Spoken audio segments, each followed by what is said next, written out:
बहनों और भाइयों नमस्ते। दोस्तों, पिछले 4 दिनों से जींद बाजार में काफ़ी हलचल है और 1-2 दिनों में एक बड़ी खबर आ सकती है। फिलहाल हम ये खबर नहीं दे सकते हैं। दोस्तों, यह जो खबर आएगी यह भी बेईमानों और चोरों के खिलाफ आएगी। दोस्तों, अब मैं बात करता हूँ फिर वही किशोर और विक्की। इनकी न्यूज़ पढ़ने के बाद ये हमसे झूल झपड़ करते, हमको नोटिस भेजेंगे, भैया भेज दो, हम चलेंगे न्यायालय में, न्यायालय को बताएंगे आप कैसे कारोबार करते हैं। सबसे पहले तो हम किशोर और विक्की पढ़ते हैं। ऐसे दर्जनों सैकड़ों लोग होंगे। तो इस खबर को आप ये क्यों समझ रहे हैं कि आपके लिए खबर है? क्योंकि आप ऐसे धंधे कर रहे हैं। ठीक है? क्या आपके पास शॉप लाइसेंस है? आप जीएसटी भरते हो? ग्राहकों ने जो आपके खिलाफ कहा वो दूसरे व्यापारियों के खिलाफ क्यों नहीं कह रहे हैं? वो जो बिल है वो उन लोगों के हाथ में है, हमने नहीं डाले।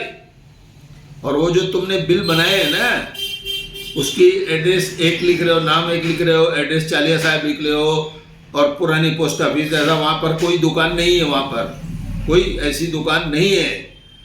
अगर 777 आपको कितने साल हो गए बंद करके, उसका व्यापार का चोपड़ा कहाँ है? ये व्यापार का चोपड़ा रहता है ना। आज अगर 10 पीस भी बेचने हैं तो जीएसटी का सब करके बेचने हैं, तो आप जीएसटी भरते हो। इससे पहले आप सेल टैक्स भरते रहे होंगे। आप चोरी का माल क्यों खरीदते हो? आपको व्यापारियों को जानकारी देनी चाहिए, अगर आप भले आदमी हो, कि भाई साहब ये फलाना आदमी आपका न माल बेचने आया है, इसको आप संभालो, इसका क्या है आपको। आप ऐसा नहीं करते हो, आप माल खरीद लेते हो। गलत चीजें व्यापारियों को क्यों भेज रहे हो? चिंदियां भर करके या कुछ भी आप भर करके भेज रहे हो। वो ले रहा दूसरा माल है, आप भेज रहे दूसरा माल हो। चोर बाजार से पुराने सब उतरे हुए कपड़े उनको प्रेस करा के भेज रहे हो। अगर आप व्यापारी हो तो ये सब चीजें आपकी नहीं है। चालिया साहब पे कोई दुकान नहीं है, मैं एक बार फिर पढ़ रहा हूं। आपका शुरू से कारोबार यही रहा है। आपके रिश्तेदार आपसे इसीलिए अलग हो गए। अशोक महालक्ष्मी वाले से आपका क्या गड़बड़ हुई? उसकी दुकान आप हड़प रहे थे, उसके पैसे आप हड़प रहे थे। उसको पैसे और हिसाब देने के बदले उसको न्यायालय की धमकी दी। बाद में उल्लासनगर 5 के बलवान लोग, ताकतवर लोग, उन्होंने तुमसे 1 घंटे में दुकान खाली करो। ये व्यापारियों का काम नहीं है। कोई व्यापारी ऐसा नहीं करता है। बहुत सारे दुकानदार बैठे किराए की दुकान लेकर और अपनी दुकान चला रहे हैं, कभी उनकी शिकायत नहीं आई। वो इज्जत से काम करते हैं, सफ़ेद कपड़े पहनकर आते, बेदाग होकर घर जाते।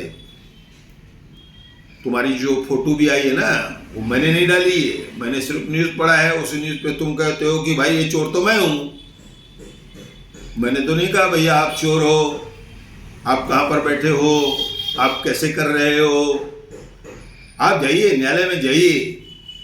आप न्यायालय की बात करते हैं ना, तो कुल मिलाकर जो व्यापारी आपके पास आते हैं, आपके वीडियो भेजते हैं, वह लोग चलाते हैं, हम सिर्फ न्यूज़ पढ़ते हैं। उसके नीचे लोग बिल भेजते हैं, उनकी आवाज़ भेजते हैं, उनकी आवाज़ भर करके आती है। वह लोग हाथ जोड़ते हैं कि आपने 1,70,000 का चूना एक को लगा दिया, 75 का दूसरे को लगा दिया, और 70-75 पहले वो 10 दिन 12 दिन से पहले से वीडियो चल रहा है।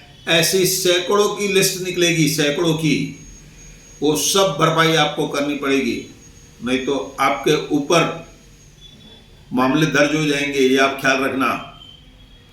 तो कुल मिलाकर दोस्तों, मैंने ये जानकारी दी। मैं फिर एक बार कह रहा हूँ कि ये जो न्यूज़ है किशोर और विक्की के लिए है। अगर कोई भी अपनी तरफ इस न्यूज़ को समझ रहा है तो उसमें मेरी कोई गलती नहीं है। और ये जो न्यूज़ है उन चोरों के लिए जो ऐसा ये सब गड़बड़ी कर रहे हैं। आप बोल दो हाँ भैया हम चोर हैं, हम ये करते हैं, इसलिए हम न्यायालय में जाएंगे। दोस्तों, ऐसा कहकर मैं धन्यवाद कहता हूँ।